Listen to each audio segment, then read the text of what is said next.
Do you need a real estate agent to buy a home in the state of Minnesota? That's a great question. It is a great question. All right, as a real estate agent, let me see if I can come up with a strategy on how you'd be able to. So with the new settlement that came out a couple years ago, you have this option to be unrepresented now. Correct. You don't technically need a buyer's agent, but there's an issue that you're going to run into here. Maybe this is the best way to solve it, where if I don't want to be represented by a buyer's agent, what would I do? I would call the listing agent most likely, tell them immediately that I plan to be unrepresented. If you don't say that and you don't let them know, you may get a showing agreement or a listing contract or a buyer rep contract where you may have to sign that to be able to let you in the door, right? You can't go in the door as an unrepresented buyer without an agent. Right. I need an agent to let me in the door. A document needs to be done in order to enter the property. So your biggest struggle or stop to be able to buy a house on your own is not being able to get in to see it. Property that is listed by a real estate company, they can go find for sale by owner. Yep. Then it wouldn't matter. Then it wouldn't matter. So what you could do is, one, it's an open house. You could go to an open house. Or two, call a listing agent, tell them you're an unrepresented buyer. You don't plan to have representation. You can go in. Or three, if you called a buyer's agent, just told them, hey, I'm an unrepresented buyer. I want to see this property. I'll pay you $100. I don't even know if that's allowed,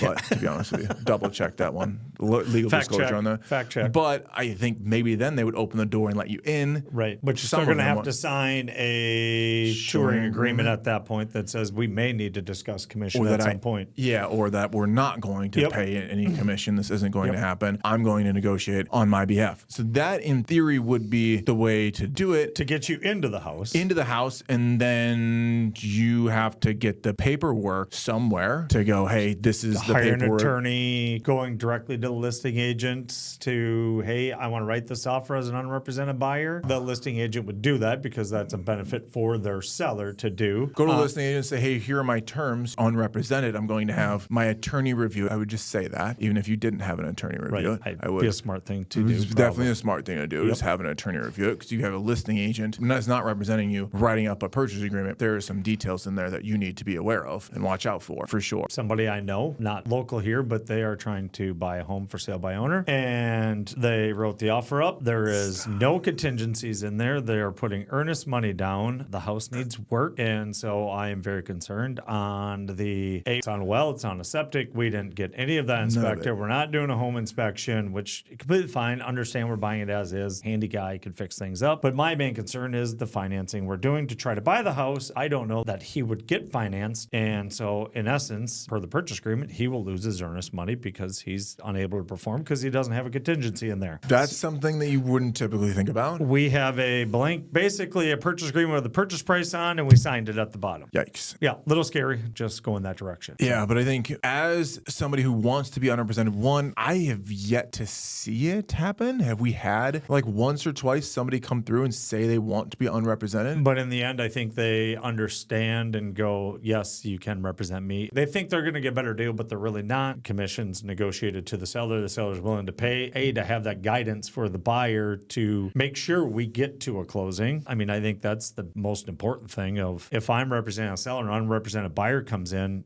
seller, I'm going to be very cautious of, I don't know anything about this buyer. He's not going to tell me anything. And I don't know that I would suggest you sign this unless it's cash with no contingencies, then 100% all day long. Earnest money is non-refundable. Yeah, sign this thing. But if we got inspections, does he know a good inspector? We having dad come through and do the inspection. We know what that can lead to sometimes. What type of financing are we? Does it match our house? Have we verified any of this stuff? There's a lot of questions I would have Does on the listing side. Does he know what's going to happen all the way through? Yes. Totally. It throws a lot of red flags as a listing agent, just being concerned of like, do you know what happens all the way through? Who's guiding you through all of this? And in theory on this, like, can you go up unrepresented to purchase a home in Minnesota? Yes, you can. Those are probably the best ways to be able to put yourself in position to do it successfully. And I think from that is understanding each part of how the contracts work and having that reviewed by somebody for sure to know that you're putting yourself in the best position possible. But in theory, that is exactly how you would purchase a house unrepresented. But if you do want representation, we are good people to be able to reach out to help you with that. But also, if you want to stay unrepresented, something that still, regardless, would be helpful for you is our sell smart, buy smart plan, just to understand how all the moving components do and take that and understand. And if you're trying to go up unrepresented, hey, to be honest with you, reach out to us. Find Josh or find Brian, message us, and we'll tell you how you could potentially do it. We're here to help people get into homes as much as it seems like we're here to collect commissions. It's not actually what we do. We're here to help people buy homes and sell homes. And most of the time we get paid for that. Sometimes we don't. Yep.